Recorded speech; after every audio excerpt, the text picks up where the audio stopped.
वडोदरा में प्रेम, शक और हत्या की चौंकाने वाली वारदात सामने आई है। दरअसल अंकोडिया इलाके के खेत में से एक लड़की की लाश पाई गई थी। इस मामले में पुलिस की ओर से जांच की गई, तब पता चला कि लड़की का प्रेमी ही उसका हत्यारा है।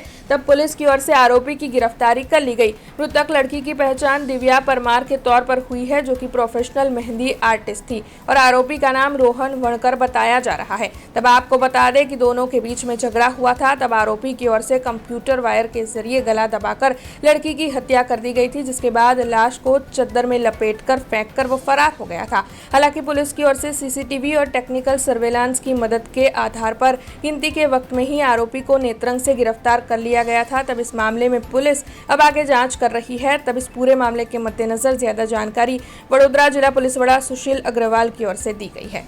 गई 4 મઈ 2026ની રોજ વડોદરા જિલ્લાના વડોદરા તાલુકા પોલીસ સ્ટેશનના આકોડિયા ગામની સીમની અંદર એક અનઆઇડેન્ટિફાઈડ ડેડ બોડી મળેલી હતી। ડેડ બોડીની પોઝિશનને જોઈને પોલીસે લાગ્યું કે આ મર્ડરનો બનાવ છે અને તાત્કાલિક એની અંદર મર્ડરની એક એફઆઈઆર દાખલ થઈ છે। હવે આની અંદર અનઆઇડેન્ટિફાઈડ ડેડ બોડી કોની છે તેને શોધવા માટે અને આનું મર્ડરર કોણ છે તેને શોધવા માટે બે અલગ અલગ ટીમ્સ બનાવવામાં આવી અને બંને દિશાની અંદર તપાસ હાથ ધરવામાં આવી। સીસીટીવી તપાસવામાં આવ્યા, સીડીઆર ટાવર ડમ્પ એનાલિસિસ પણ પોલીસ દ્વારા કરવામાં આવ્યું। આ વખતે આ ક્રાઇમની અંદર સીન ઓફ ક્રાઇમ તરફથી એક પોલીસે ચાદર મળી હતી। તે ચાદરની અંદર એક ડીમાર્ટનું બારકોડ લાગેલો હતો, જો કે એકદમ જ નવો લાગતો હતો, જેનાથી એ પોલીસનો અંદાજો આવ્યો કે ભાઈ કદાચ આ ચાદર જો છે તે મર્ડરના 1 કે 2 દિવસ અગાઉ જ ખરીદવામાં આવી હશે। તેને અનુસંધાનમાં લઈને અમે ડીમાર્ટમાંથી 9 જેટલા શકમંદો આઈડેન્ટિફાઈ થયા અને એના સીસીટીવી ફૂટેજ પોલીસ દ્વારા બરામદ કરવામાં આવ્યા।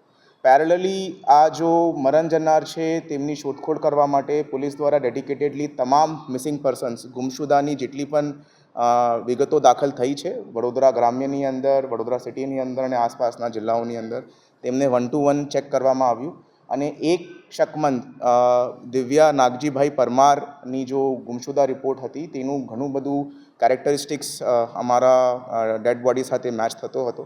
તેમના પરિવારને સંપર્ક કરાવીને આ ડેડ બોડીની ઓળખાણ થઈ અને એમની ઓળખાણ 25 વર્ષીય દિવ્યા નાગજીભાઈ પરમાર તરીકે થઈ હતી। આ જો વિક્ટિમ છે તે ટેન્ડર કિડની કેર હોસ્પિટલની અંદર રિસેપ્શનિસ્ટ તરીકે કામ કરતી હતી અને એ હોસ્પિટલની સામે જ ટી પોસ્ટની અંદર મેનેજર તરીકે અક્યુઝડ જો કે રોહન નારણભાઈ વણકર છે તે ટી પોસ્ટની અંદર કામ કરતો હતો અને એ બંનેનું ત્યાં એકબીજા સાથે તકરીબન 5-1 મહિના પહેલાં સંપર્ક થયો હતો। તે બંને એકબીજાના ટચમાં હતા અને આ જો અક્યુઝ છે એમને ગયા 15 દિવસથી સતત આ છોકરી સાથે ઝઘડો ચાલતો હતો। અક્યુઝના કહેવા પ્રમાણે એમને આ બીક હતી કે આ છોકરી એમને છોડીને કોઈ બીજા ઇસ્મ સાથે જતી રહેશે। તે બાબતે એમના દ્વારા જો છે આ વિક્ટિમને આકોડિયા ગામની સીમની અંદર આડાઅવળું જગ્યા પર બોલાવવામાં આવે છે અને લેપટોપના ચાર્જરના વાયર જો છે એના લઈને એનો ગળો ઘોંટવામાં આવે છે અને તાત્કાલિક એમની સ્થળ ઉપર જ મોત નિપજાવવામાં આવે છે। અક્યુઝ જો છે તે પોલીસ દ્વારા નેત્રંગ ભરૂચથી પિકઅપ કરવામાં આવે છે। એમની હાલ અટક થઈ ગઈ છે અને રિમાન્ડની પ્રોસેસ કોર્ટની અંદર ચાલુ છે। हमसे जुड़े रहने के लिए हमारे YouTube चैनल को सब्सक्राइब करें और नई वीडियो की नोटिफिकेशन के लिए बेल आइकॉन को दबाएं।